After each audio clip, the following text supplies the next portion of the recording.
안녕하세요, 가치환입니다. 2월 19일 수요일 국내 시장이 마감되었습니다. 자, 오늘도 시장은 조정 없이 크게 또 급등이 나왔습니다. 코스피는 1.7% 급등이 나왔고요. 2671포인트에서 마무리가 되었죠. 그리고 코스닥도 0.6% 빨간불이 들어왔습니다. 자, 그래서 지금 시장을 보면서 어찌 본다면 포모 현상을 많이 겪을 수도 있을 것 같아요.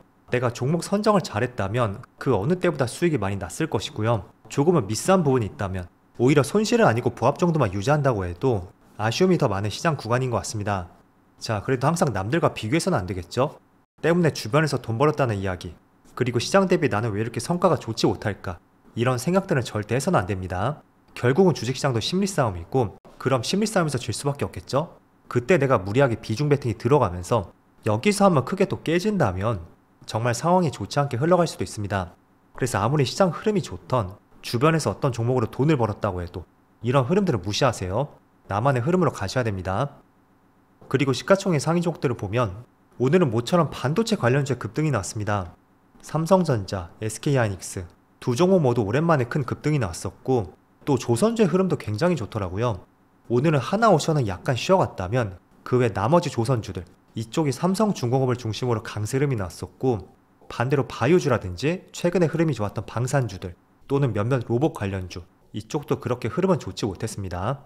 또 코스닥은 전반적으로 빨간불로 마무리가 되었지만 제가 볼 때는 파란불이 더 많이 보이는 것 같습니다. 오늘은 오랜만에 2차전지 관련주의 급등이 나왔었고요. 또 반도체 소부장 기업까지, 반대로 나머지 업종들은 차익 매물이 나왔던 하루였습니다.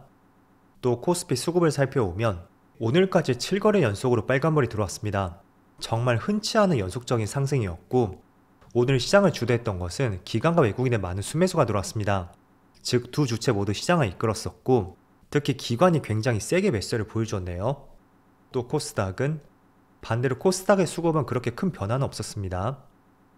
그리고 삼성전자, 오늘은 모처럼 기관과 외국인의 많은 순매수가 들어왔고, 특히 기관이 거의 3천억 가까이의 많은 순매수가 들어왔습니다. 그리고 하이닉스도 비슷하게 양매수가 들어왔고요. 또 한미반도체 흐름도 굉장히 좋았었죠. 오늘은 오랜만에 외국인의 많은 순매수가 들어왔었네요. 그리고 조선주에서 굉장히 강세 흐름이 나왔었던 삼성중공업, 역시 기관과 외국인의 오랜만에 많은 순매수가 들어왔습니다. 자, 그럼 이어서 주체별 매매 동향에 대해서 살펴보도록 하겠습니다. 2월 19일 외국인이 가장 많이 매수한 종목은 SK하이닉스, 삼성전자, 삼성중공업, 삼성전자 우선주, 한미반도체, 이렇게 순서대로 매수했고, 5개 종목 가운데 4개가 반도체 관련주예요. 또 기관도 삼성전자, SK하이닉스, 크래프톤, LG에너지솔루션, 현대차, 기관도 마찬가지로 반도체에 많은 집중을 했습니다. 이어서 해외 증시를 보겠습니다. 자, 전날 미국 증시는 보시는 것처럼 어제는 큰 변동성은 없었습니다.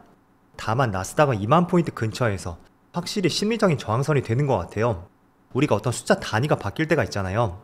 그 위치는 심리적인 저항선이 될 수가 있고, 최근에 2만 포인트 근처에서 시장이 확실하게 돌파하지는 못하는 것 같습니다. 그래도 흐름 자체가 위쪽으로 향하고 있으니까 개인적으로 조만간에 돌파하지 않을까 그런 생각이 되고요. 또 S&P 500도 지금 비슷한 고점대에서 확실하게 돌파하는 흐름은 나오진 않고 있습니다. 그래도 흐름 자체는 굉장히 좋은 것 같아요. 또 다우지수도 전날과 비슷했었고요. 자, 무엇보다 반도체 지수, 어제는 1.7% 급등이 나왔습니다.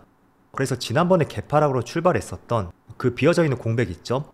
그 상단을 향해서 올라가는 흐름이 나오고 있고, 이런 부분이 국내 반도체 관련주에게도 그대로 전달이 되는 것 같습니다.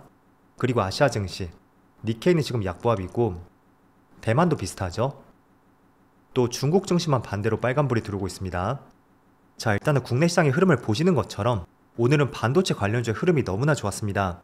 일단은 반도체 쪽을 그렇게 특징적으로 볼 수 있었던 재료가 있었던 것은 아니었거든요. 하지만 전날에 미국 시장에서 마이크론 테크놀로지가 8% 급등이 나왔었고요. 지난번 딥시크 이슈로 주가의 개파락이 크게 나왔을 때 그 갭을 모두 메우는 장대 양봉이 나왔습니다. 사실 미국에는 많은 반도체 관련주가 있습니다. 최근에 강세를 보였던 엔비디아라든지 또는 브로드컴, 이런 기업들을 대표적으로 떠올릴 수가 있겠지만, 메모리 시장만 국한해서 우리가 생각해본다면 마이크론 테크놀로지 주가 흐름이 훨씬 중요하다고 할 수가 있습니다. 물론 최근에는 엔비디아 HBM 소식 때문에 하이닉스를 중심으로 HBM 관련주에 강한 상승이 났습니다. 하지만 그거는 최근의 이슈이고, 그동안 몇 년 동안의 흐름을 봤을 때 그때는 삼성전자, SK하이닉스, 또 마이크론 테크놀로지까지 기본적으로 D램 시장을 점유한 기업들이거든요. 그래서 이 세 개 종목들의 주가 흐름이 비슷하게 나왔었고, 그런 점들을 떠올려 봤을 때는 어제 이 종목의 주가의 급등 굉장히 기대를 해볼 수 있는 흐름이었던 것 같습니다. 그래서 조금은 길게 볼게요. 일단 주봉상으로 보면 밑에 지지선은 확실하게 잡혀 있는 것 같아요. 이 지지 라인이 깨지지 않으니까 돌리려는 시도가 나오는 것 같고, 결국에는 최근에 이 구간에서 많은 바닥을 다졌다면 지금의 삼성전자 그리고 SK하이닉스 다시 올라가지 못할 이유는 없는 것 같습니다. 그래서 지금 삼성전자 주가를 보면 현재 촬영 시점이 1시 반이거든요. 58,000원을 기록하고 있고 121선, 6개월 평균선과 맞닿은 것을 볼 수가 있습니다. 그래서 뭐 한 차례 또 저항이 발생이 될 수도 있겠지만, 저는 기본적으로 반도체에 대한 시각은 이렇습니다. 우리가 주가의 급등이 나오면 재료를 찾잖아요. 저는 개인적으로 반도체의 재료는 물론 전날에도 소개해드렸습니다. CXL 기술이라든지 그리고 지속적으로 엔비디아와 협력 이슈가 나오고 있습니다. 하지만 그것보다 중요한 것은, 저는 어떤 종목이 좋지 않은 재료로 인해서 주가에 급락이 나왔다면 분명히 그 재료는 반영되는 시간이 있을 것이고, 그 악재가 모두 반영이 되었다면 그때는 단순히 호재성 내용이 나오지 않는다고 해도 더 이상 나올 악재가 없지 않을까? 그런 기대감만으로 주가의 반등이 나올 수 있다고 말씀드렸습니다. 그래서 지금 반도체는 그런 구간이라고 생각이 되고, 최근에 로봇, 방산, 그리고 우주항공 쪽, 이쪽이 너무나 큰 강세를 보였습니다. 결국은 업종이라는 것은 한번 많이 올랐다고 하면 또 다른 업종으로 이렇게 자금들이 옮겨가는 과정이 꼭 발생이 되고, 그 대표적인 업종으로서는 저는 반도체하고 최근에 조금 쉬었다 AI 소프트웨어 쪽, 그쪽이 당분간은 바통을 터치하지 않을까? 그런 생각을 말씀드렸습니다. 그래서 지금 반도체 관련주는 어떤 호재성 재료가 나왔구나, 물론 그것도 맞을 수가 있을 거예요. 하지만 그 관점보다는 그동안 정말로 많이 눌렸었고 이제 더 이상 나올 악재가 무엇이 있는지, 그런 점을 첫째로 떠올려 보시고, 그게 없다고 판단이 된다면 점차 고개를 드는 순간이 올 것이고, 공교롭게도 그 시점을 하여금 최근에 조선, 방산 이런 업종들에 너무나 많은 상승이 나왔습니다. 그래서 그 고점 부근에서 물량들이 옮겨갈 가능성이 높으니까 반도체는 이런 관점으로 시장을 바라보시면 좋을 것 같고, 또 마찬가지로 한미반도체 그리고 SK하이닉스 동일한 관점으로 보시면 좋을 것 같습니다. 물론 가장 흐름이 좋은 건 SK하이닉스가 되겠죠. 하지만 삼성전자는 한번 우직하게 상승을 하면 상승 구간에서는 큰 변동은 나오진 않습니다.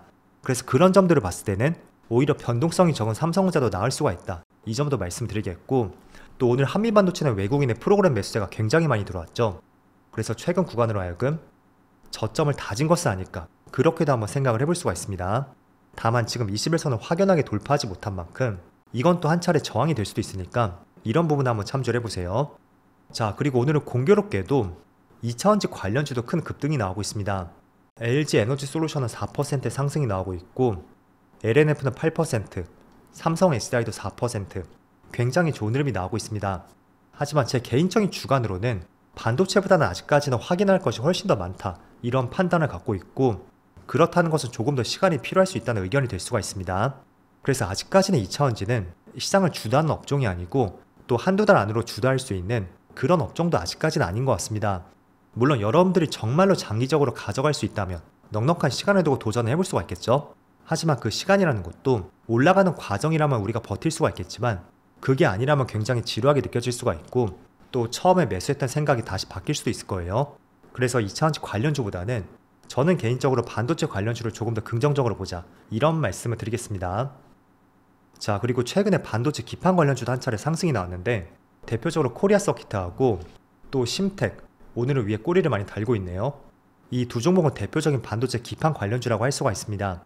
자, 그런데 공통적으로 움직이는 것은 전반적으로 반도체 관련주에 좋은 흐름이 나올 때 이 기판 관련주도 좋은 흐름이 나올 수가 있고, 또 최근에 CXL이 화두가 되고 있잖아요. 또 엔비디아의 소캠 이슈도 있고요. 그렇다 보니 반도체 기판으로 하여금 그 물량과 캐파가 증가하지 않을까? 그런 기대감들이 새롭게 조성이 되고 있습니다. 그래서 이런 종목들로 바닥에서 급등이 나온 만큼 가격적인 면에서는 부담스럽진 않단 말이에요. 때문에 반도체 기판 관련주들, 최근에 반도체 시장의 분위기가 다시 좋아지고 있고, 또 엔비디아의 소캠이라든지 그리고 CXL까지 기판 관련주에 다시 한번 관심이 쏠릴 수도 있는 상황이 만들어질 수도 있다, 이 점을 한번 말씀을 드려보겠습니다. 때문에 두 개의 종목 관심 있게 한번 보시고요. 자, 오늘 반도체가 시장을 이끌면서 거의 2700포인트 근처까지 주가가 올라왔습니다. 저는 한 차례 과열이 될 수 있다는 가능성을 말씀드렸었는데, 어쨌든 그럼에도 불구하고 올라갔다는 것은 굉장히 긍정적으로 볼 수 있는 신호가 될 수도 있겠죠. 하지만 늘 말씀을 드리겠지만 지금의 위치에서는 우리가 엇박자를 한번 타면 또 세게 몰릴 수 있는 위치가 되기도 하거든요. 그래서 그런 점들을 늘 고려를 해보시면서 항상 적절한 업종을 선별하셨으면 좋겠습니다. 자, 그럼 오늘도 늦은 시간까지 수고 많으셨고요. 저는 내일 영상에서 다시 찾아뵙도록 하겠습니다. 모두 즐거운 저녁 되세요. 감사합니다.